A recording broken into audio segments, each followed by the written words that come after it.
வணக்கம், நான் சிவா. நீங்க பார்த்துட்டு இருக்கிறது தமிழ் டாக்ஸ்.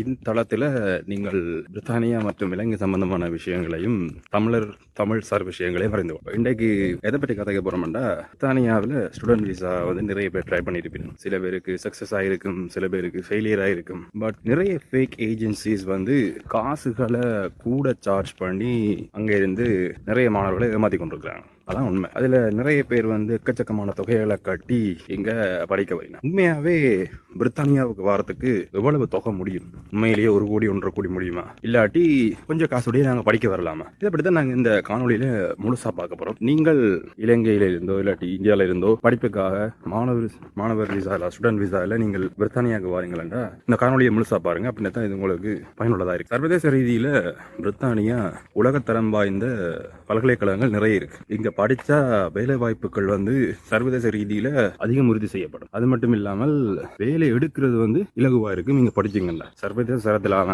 கற்றல் முறையை இங்க நீங்கள் பெற்றுக்கொள்ளலாம். இப்ப நிறைய பேர் ஸ்ரீலங்கால நீங்க வந்து படிக்கிறதுக்காக நிறைய பேர் வந்திருப்பீங்க. நிறைய பேர் ஸ்ரீலங்கால நீங்க வருவீங்க படிக்கிறதுக்கு. ஸோ அப்படி வரைக்க நிறைய பேருக்கு வந்து நாங்க என்ன படிச்சிருந்தா யூகேக்கு வரலாம் தெளிவு இன்னுமே இல்லை. ஏன்னா ஒவ்வொரு ஏஜென்சிஸ் ஒவ்வொரு விஷயங்கள் சொல்லுவாங்க. உண்மையிலேயே என்ன வரைக்கும் நாங்க படிச்சிருந்தா அங்க எப்படி அப்ளை பண்ணி யூகேக்கு வரலாம்? சிம்பிள். நீங்கள் வந்து ஆர்டினரி லெவல் ஸ்ரீலங்கன் ரிக்யர்மெண்ட்ல பாஸ் பண்ணிருந்தீங்கன்னா, இங்கிலீஷுக்கு சிக்கு மேல இருந்துச்சுண்டா ஈஸியா நீங்கள் என்ரோல் ஆகலாம். இங்க அதுக்கு 2-3 படிப்புகள் நீங்க இங்க பின்தொடரலாம். ஒன்று வந்து ஃபவுண்டேஷன் லெவல், நீங்க இங்க வந்து படிக்கலாம். ஸோ ஃபவுண்டேஷன் லெவல் வந்து உங்களுக்கு வித் இங்கிலீஷ் IELTS-ஓட நீங்க இங்க வந்து ஒரு ஃபவுண்டேஷன் கோர்ஸ் செஞ்சு நீங்க அதுல இருந்து டிகிரி படிச்சு பிறகு மாஸ்டர் செய்யலாம். இன்னொரு கேட்டகரி இருக்கு என்னன்னா, டிகிரி படிக்கிறதுக்கு இங்க வரலாம் டைரக்டா. IELTS பாஸ் பண்ணி டிகிரி படிக்கிறதுக்கு டைரக்டா வரலாம். இன்னொரு கேட்டகரி வந்து மாஸ்டர்ஸ் அப்படின்னு பாத்தீங்கன்னா, டிகிரி படிச்சு முடிச்சாக்கள் இலகுவா IELTS இல்லாமலே நீங்க உள்ள வரலாம். டிகிரி முடிச்சாக்களுக்கு IELTS தேவைப்படாது. மற்றாக்கள் எல்லாருக்கும் IELTS தேவைப்படும். அது ஒரு கட்டாயமான ஒரு விஷயம். அதுக்கு பிறகு பாத்தீங்கன்னா IELTS தாண்டி வேறு எதுவும் விஷயம் தேவையாண்டா காசு தேவை. கிட்டத்தட்ட யூகேல நீங்கள் என்ரோல் ஆகி பேசிக் கோர்ஸ் படிக்க வர போறீங்கன்னா ஒரு வருஷத்துக்கு 10,000 பவுண்ட்ஸுக்கு கிட்ட முடியும். ஊர் காசுக்கு பாத்தீங்கன்னா நெருக்கி 40 லட்சத்துக்குள்ள நீங்கள் முடிக்கலாம். அது இல்லாமல் டிகிரிக்கு வர போறீங்களா 4 இயர்ஸ் டிகிரி வரைக்கும் இருக்கு. 40,000 பவுண்ட்ஸ் வரைக்கும் நீங்க பே பண்ணி டிகிரியை படிச்சு முடிக்கலாம்.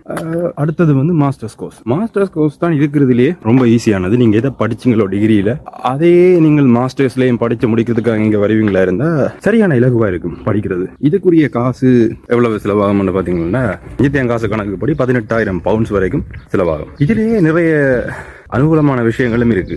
நீங்கள் வந்து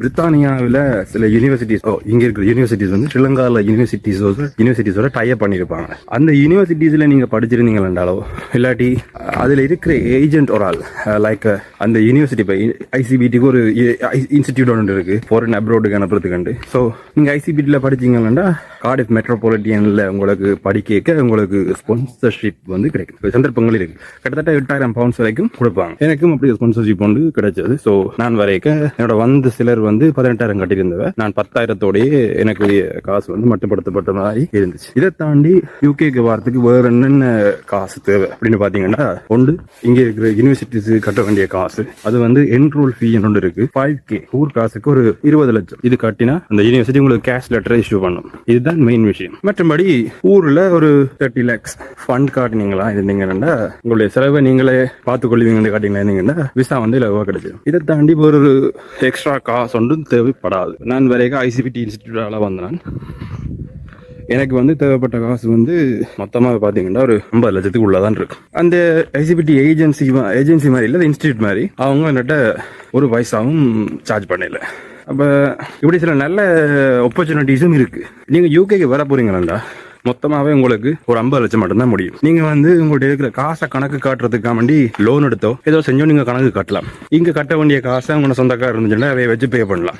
அப்படி பே பண்ணிட்டீங்கன்னாலே பாதி விஷயம் முடிஞ்சு. அப்ப நீங்க இங்க ஒரு 50 லட்சத்தோட ஈஸியா இங்க வந்துடலாம். மெயின் சார்ஜஸ் யூனிவர்சிட்டிஸ் சார்ஜ் பண்றது வந்து 5,000. அதான் மெயின் சார்ஜ். அதுக்கு பிறகு இங்க வாரத்துக்கு நீங்க IHS NHS இது பே பண்ண வேண்டி வரும். அது ரோஃப்லி ஒரு 3000 பவுண்ட்ஸ் கிட்ட வரும். இது மட்டும் இல்லாமல் உங்களோட ஃபிளைட் டிக்கெட்ஸ் இது எல்லாமே சேர்த்து நீங்க இங்க வர்றதுக்கு மட்டும் குறைஞ்சது ஒரு 30 லட்சம் தேவை. 30 லட்சம் இருந்ததுன்னா நீங்க இங்க இலகுவா படிக்க வரலாம். அது நான் சொல்றது யூனிவர்சிட்டி ஃபீ, அடுத்தது IHS ஃபீ, NHS ஃபீ, இவ்வளவு தான் மெயின். இதை காட்டினா அது முடிஞ்சது. இந்த ஏஜென்சி சொல்ற மாதிரி அங்க போறதுக்கு இவ்வளவு காசு முடியும், உங்களுக்கு 1 கோடி முடியும், 1.5 கோடி முடியும், அப்படி யாரும் சொன்னாங்கன்னா அதெல்லாம் நம்ப வேணும். அதுல நம்பி தேவையில்லாம காசுகளையும் கொடுத்து மாற வேண்டாம். இல்லை 30-40 லட்சம் இருந்தாலே பிரித்தானியாவில் நல்ல பல்கலைக்கழகங்கள் படிச்சு வாழ்க்கையை அடுத்த கட்டத்துக்கு நீங்க நகர்த்தி கொண்டு போகலாம். இதை மாதிரி நிறைய பேர் இங்க நிறைய காசு கட்டி படிக்க வந்தாங்க. என்னென்ன யூனிவர்சிட்டி வடிவ பார்க்காமல் ஏதாவது ஒரு யூனிவர்சிட்டியை சூஸ் பண்ணி படிக்க வந்துடுவாங்க. படிக்க வந்துட்டு பிறகு அது எங்கேயோ இருக்கும், இவங்க இருக்கிற இடம் எங்கேயோ இருக்கும், வேறு எடுக்கிற விஷயம் கஷ்டமா இருக்கும். அப்படி நிறைய பிரச்சனைகளை சந்திக்க வேண்டி வரும். அப்ப நீங்க இங்க வர போறீங்களாண்டா இருக்கிற ஆக்கள்கிட்ட 1க்கு 2 தடவை இந்த யூனிவர்சிட்டி நல்ல எவ்வளவு காசு முடியும் அப்படிப்பட்ட விஷயங்களை சரியா ஆராய்ஞ்சு கொள்ள வேண்டியது மிக முக்கியமான விஷயம். இங்க வந்த பிறகு உங்களுக்கு நிறைய ஆப்பர்ச்சுனிட்டிஸ் தெரியலாம். ஆனா அதை முதலே உங்க ஊர்ல இருக்கே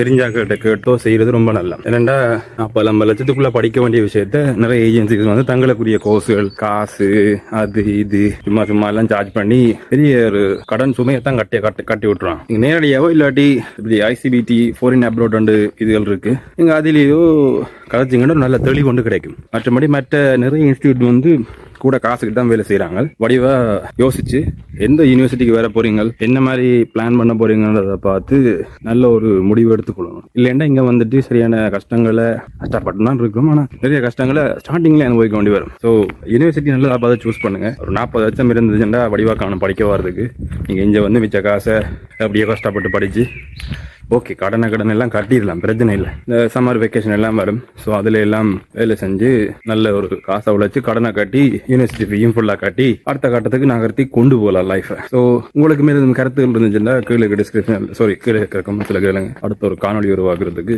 உபயோகமாக இருக்கு. நன்றி.